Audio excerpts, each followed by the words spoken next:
Hey there, how you doing? Charlie Winters here with Euro 2024 and also Sports Personality of the Year selections. So I'm sorry if it's echoing, but I'm in the bath, and I think that sometimes I do my best work in the bath. So I apologise for any shocking sound, but let's get into it. So you've seen the Euros, you've seen it in the news about how shocking England are. Well, the conspiratorial side of me is.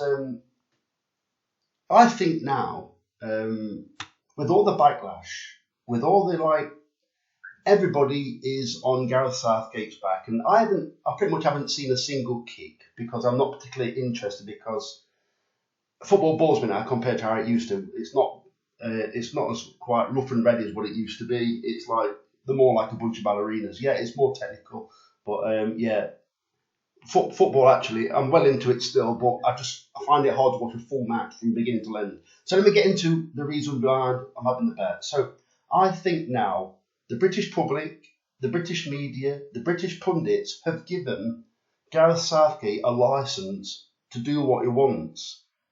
Because I think beforehand, I know he's done that for years. He's always played like this. He's always got handbrake on, and as one person said, Gareth Southgate would ride a peloton with a bike helmet on.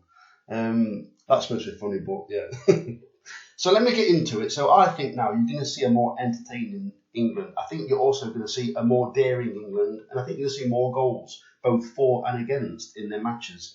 So they've got an upcoming match against Slovenia, I think it is. It's not Slovenia, it's Slovakia, but I think it's Slovenia. I would now be tempted to go on the over 2.5, over 3.5, maybe even the over 4.5 goals. So obviously, with England scoring goals, Harry Kane is also a short price to be Golden Boot winner. To say that people are thinking England might not get much further. It's 9-2. I think Kylian Mbappe is 10-1. So obviously, big things are expected of England. So what I'm going for is, so I think basically we're at war at the moment, but we're just not being told it. So I'm going for an England-Germany final. And you don't even want to know why I'm going for that, but I think it will be. Don't get me wrong, I think they can meet beforehand, and obviously, depending on how results go, we don't want that. So what I've gone for is, and there's no real, it's just a hunch. And so I'm going to go for England and Germany to meet in the final at 10-1. I'm also going to go for Denmark-England to meet in the final at 66-1. And the reason why I'm going for that is because I had a dream. Yes, I literally had a dream that Denmark and England were in the final.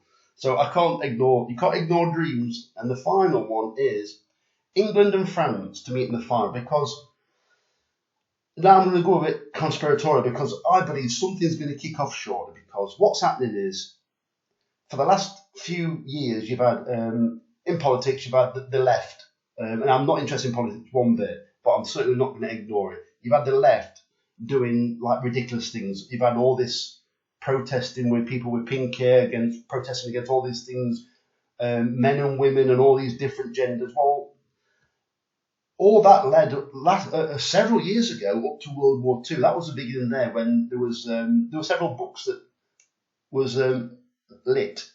Well, that was actually burning all I can't even say the word, burning all the people with not many clothes on, books with them kind of things in. Yeah, so we're heading towards the same thing again, where now everything's heading towards the right because people are angry. So you've got all these right-leaning figures like your DJT in America and your Nigel Farage gaining popularity. So I believe the war is going to escalate, and I think these are would you call it symbolic? England versus Germany in the final. Well, I think something is going to happen towards the Euro finals, but also during the Olympics, the 33rd Olympiad. So I think something's going to kick off, because nobody in these countries, the citizens, are buying this war. Well, the political establishment have got to get people on side. So something has got to affect us to get us interested. So it's got to be a black swan event or a big event. So I'm expecting something to happen. So this is why I'm going for England, Germany, Denmark, England, and France to meet in the final. Small stakes, but you work out what stakes you want. So clearly, I haven't put the bet on yet. So what I'm also going for is, because I'm backing England to get to the final, you've got to obviously think that Harry Kane and Jude Bellingham are going to stand out. If you're going to play more free-flowing football, which I'm only guessing, but he's got a licence to now, because I don't think anybody's happy with his tactics. So he may well give the public what they want. Well, you'd expect Harry Kane and Jude Bellingham to come to the forefront.